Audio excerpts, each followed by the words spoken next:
Ulbrich available. We may begin with questions. Morning, guys.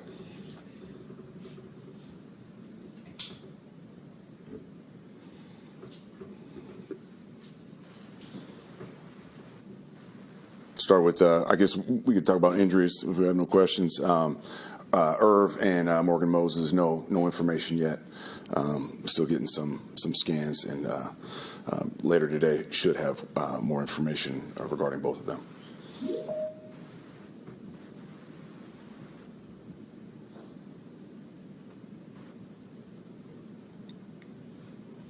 That's it? No questions?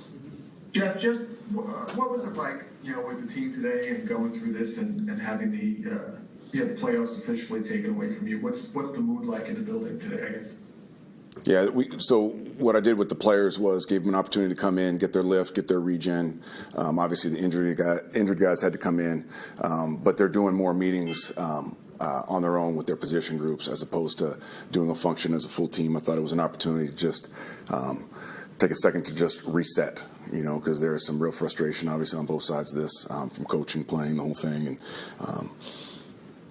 and the process has been right, and that's been the most frustrating part. And I know I've articulated that, and I thought today was an opportunity for them just to regroup and take a breath for a second. Yeah, when you look at the tape and all that, and you've said the word frustrating a few times, and we've said that through the last several weeks. The way the game went down yesterday, is there in some ways, was that even more frustrating than any of the more recent losses, just kind of the way it went down?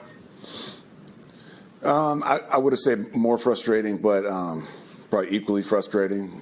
There's been, in my opinion, 7 games that have come down to the end of the game and have been within one score, and we didn't get it done. And for a lot of different reasons, when you look at the span of that 7 games. But we haven't been good enough in those moments, and we need to be.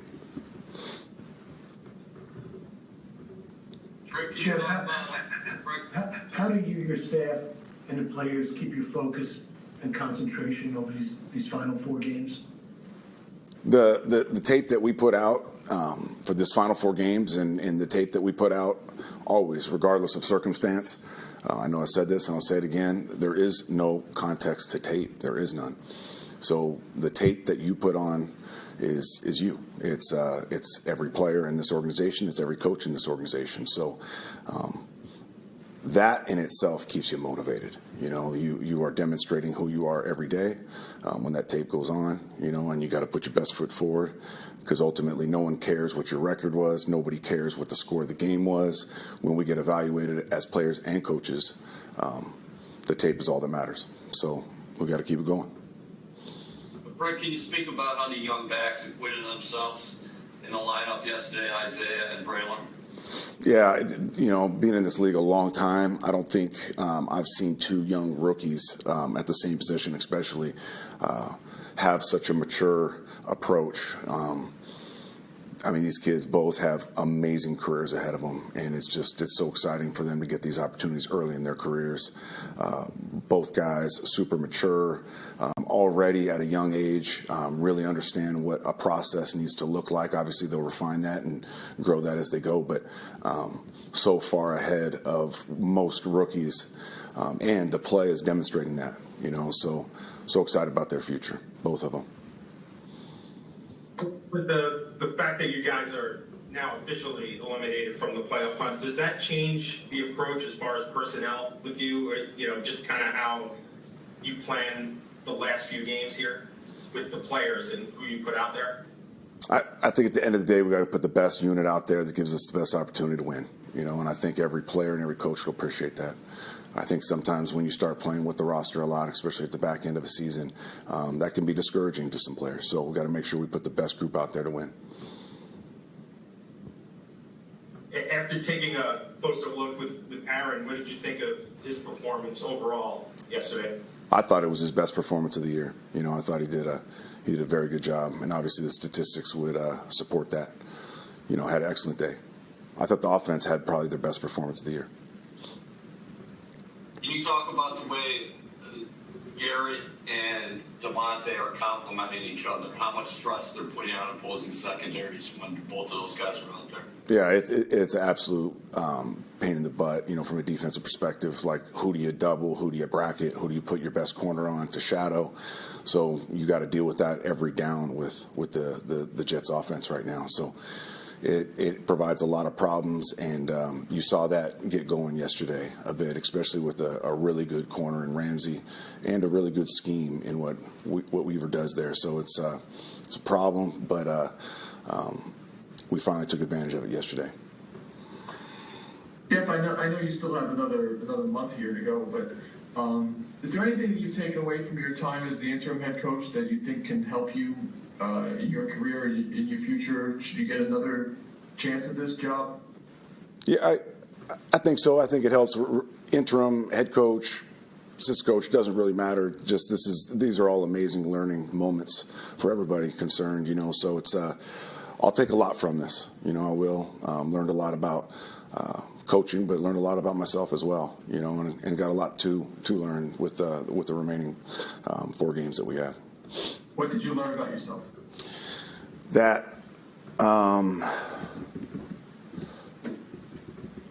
it's actually some stuff I'd rather keep to myself. There's some things about my approach with the players and with the staff that I can improve for sure. And I benefit.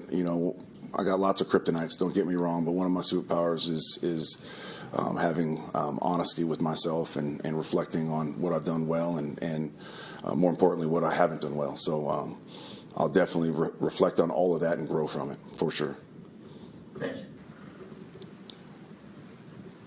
I'm sorry if you mentioned this at the very top, but as far as injuries with Sauce and Brees, are they possibilities for this week, especially since Sauce wasn't immediately ruled out? Brees was. Yeah, I think we should know early in this next week where both those guys stand. I'd like to think they got a chance, but we'll see what Wednesday looks like. Take a few more for Coach. A few more. Was yesterday, in your opinion, Coach, Jamie Sherwood's best game as a pro? Felt like he was everywhere. Absolutely. That's some inspired football.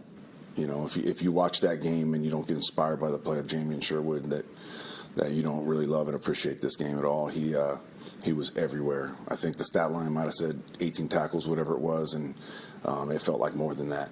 He's a guy that he's been so important to this defense, and he's brought so much energy and positivity and leadership, and for his play to really start to reflect all that preparation, it's a beautiful thing to see. He's a guy that's absolutely deserving of all the success he's having.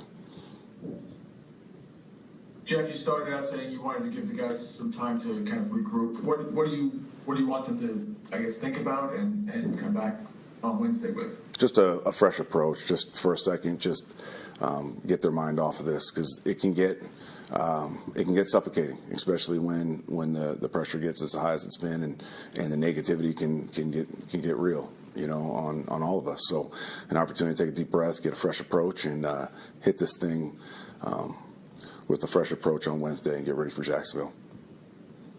So you don't plan to address the team as a whole until Wednesday? I will. On Wednesday I will, absolutely. And then I sent a mass group messaging out this morning to them all. So obviously the offense took strides yesterday. What's got to change in terms of finishing? You guys had more than 400 total yards, and explosive plays were there both in the past game, and you got that Isaiah touchdown. But what's got to change when you get closer to the goal line? Yeah, there's some untimely penalties there that got us behind the sticks, which just can't happen, and a couple execution things. For as good as the offense was, I know that they would have liked to have been better in the red zone. So I think they ended up it was 2 for 5 in the red zone as far as scoring ops, and you'd like to finish those drives and finish that game. Saying all of that, I thought, the offense did absolutely enough to win that game. From a defensive perspective, we've got to hold up our end of the bargain, and from a special team standpoint, we've got to hold up our end of the bargain. So one of the 3 phases is it's not good enough to get a win in this league. What were they able to do on offense just to protect Tua and not allow you guys to pressure him. Yeah, it was that ball was out on almost a record time yesterday.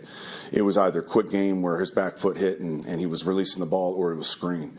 And we ended up getting 12 screens on the day when you break it down. I've never been a part of a game like that, so I thought they had an excellent plan for us. They know we play an aggressive front. We get after people, so screen was their opportunity to try to slow us down best they could. And what's just their offense in general is their timing. And Tua, just this entire season, every time he's been healthy, that back foot hits and that ball comes out. So it's very, very difficult at times to get to him. Saying all of that, I'm taking a hard look at our screen defense. We need to be better versus the screens. Sometimes that's from an execution standpoint, and that's sometimes from a call standpoint. So we got to make sure that type of day doesn't occur for the defense, and I have a big part of that. Last one here. On that kickoff by Anders, a lot of attention is on the kick itself. But what went wrong on that whole play? Was it more than just the kick, the coverage? What did you see when you look back at it? Yeah, it was a little bit of both. Obviously, we were trying to kick that ball out of the end zone. He missed it, which happens to kickers, and ultimately the cover units, they got to cover whatever kick he kicks. And that goes for kickoff, that goes for punt. So didn't kick it well enough, and we didn't cover it well enough. There was a missed tackle, there were some pursuit things there. So definitely some things to clean up as far as that's concerned. We not to be repetitive, but be at your best when your best required. That's one of those moments, and we were not. Thank you, everyone. Thank you, Coach. Thank you, guys.